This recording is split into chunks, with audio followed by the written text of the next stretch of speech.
This is 3 News Daily.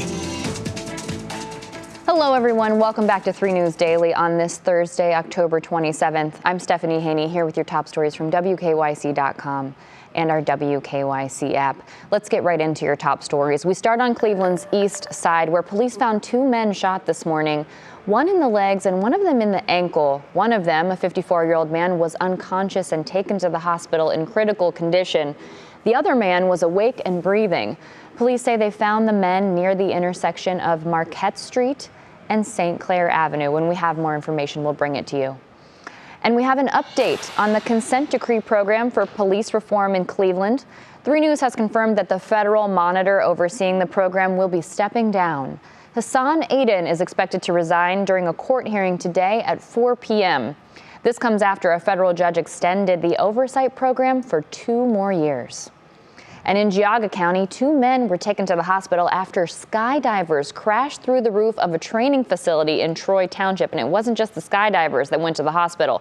According to the sheriff's office, 2 skydivers got tangled in the middle of the air and crashed through the Cleveland Dining Center. One of them landed on a man that was inside the building, and that man was one of them who was taken to Geauga Hospital. The other skydiver was also taken, transported by Med-Evac. The owner of Cleveland Skydiving Center, Marie Ann Smith, spoke with 3 News and in a statement said, quote, "This was completely out of the ordinary and unexpected. We are very fortunate and happy that our friends are safe and we're able to walk away from this with only minor injuries." That is very lucky from the sounds of it.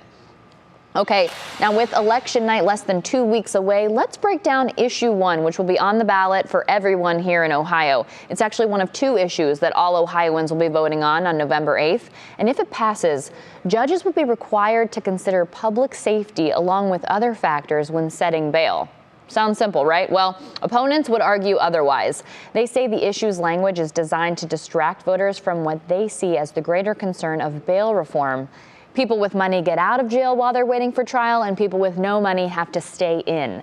They also say it doesn't really address what constitutes a risk to the public. It's something to keep in mind as you head to the polls in the coming days, whether you're voting early, voting by mail, or voting in person. Arlena Lai goes into more detail on issue 1 on WKYC.com. Now, it was 33 years ago today, October 27th, that Amy Mihaljevic vanished from a Bay Village shopping center. Her body was found months later, but how it happened is still a mystery here in Northeast Ohio. But today, her friends and family are honoring her memory by hosting their annual Walk for Amy March. It's a 1-mile walk, and it starts at 5 p.m. at Bay Village Middle School. Organizers are accepting donations for the Amy Mihaljevic Fund, and what that does is it pays for resources to try to solve this case. 3 years ago, 3 News launched our Amy Should Be 40 coverage with an in-depth look at all angles of this case. You can find that on all podcast platforms and also on WKYC.com. Now, how about those Cavaliers? They beat the Orlando Magic 103-92 last night, and now they are 3-1 for the season, and this is a season that they are dedicating to neurofibromatosis awareness. This is in honor of Cavs owner Dan Gilbert's 26-year-old son, Nick Gilbert, who has NF, and others who are impacted by the disease. So the Cavs will be partnering with NF Forward and the Children's Tumor Foundation to raise awareness and money for NF research with their bow tie campaign. Cavs players will wear a bow tie emblem on their warm-up jackets this season, and broadcasters, coaches, and front office members will wear lapel pins with the bow tie. The bow tie symbolizes the strength and courage that Nick and all those impacted by the disease display each and every day. That's according to the Cleveland Cavaliers officials. Beautiful thing that they're doing there. All right, now let's talk baseball. Did you know that there's a Cleveland Guardian going to the World Series? That's true. It's pitcher Tristan McKenzie. He's heading to the 2022 World Series as a social media correspondent for Major League Baseball. So yes, it will be the Philadelphia Phillies and the Houston Astros on the field, but Major League Baseball announced this morning that McKenzie will be there for Game 2 in Houston and Game 3 in Philadelphia. So he'll be interviewing players from both teams, making appearances on the MLB Network, and giving us all a behind-the-scenes look as the teams battle it out for the Commissioner's Trophy. You can find him on the official Major League Baseball social media accounts, and I'm sure he'll be posting things on his own social media as well.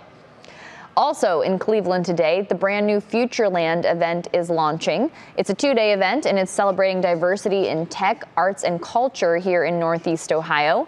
There will be networking opportunities and pitch competitions today and tomorrow. Mayor Justin Bibb spoke there this morning, and other keynote speakers include Clutch Sports Group founder Rich Paul and entrepreneur, tech inventor, and author Don Dixon. And for our lottery lovers, once again, there was no jackpot winner in last night's Powerball drawing. There were some smaller prize winners, though. You can see the winning numbers at the bottom of your screen. The big prize is now all the way up to $800 million today. That's the second largest prize ever. That cash option would be $383.7 million. Now, when the prizes get this high, of course, more people buy tickets and the jackpot goes up. So who knows what it will be by the time the next drawing happens, which will be on Saturday night at 11 p.m. Speaking of money, let's talk about our question of the day, because we all see the impact of inflation on the things that we're buying every day, especially at the grocery store and the gas pump. So what we want to know is, what have you done to cut down costs? I personally would love these tips, so I will be following this post. You can post your comment to the WKYC Facebook page, and we'll be talking about it during What's New at 4 o'clock.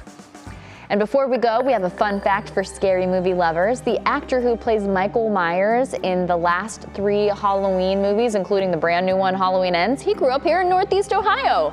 His name is James Jude Courtney, and he told 3 News that he was born in Garfield Heights at Marymount Hospital and raised in Bedford. He says he comes back often with his family, and he was just here about 6 months ago. We have our full interview with James on WKYC.com. All right, that's it for 3 News Daily today. Thanks for being with us, whether you're watching on WKYC Plus on our YouTube or our Instagram pages, or listening on your favorite podcast platform. We appreciate you, and we'll see you back with more top stories tomorrow.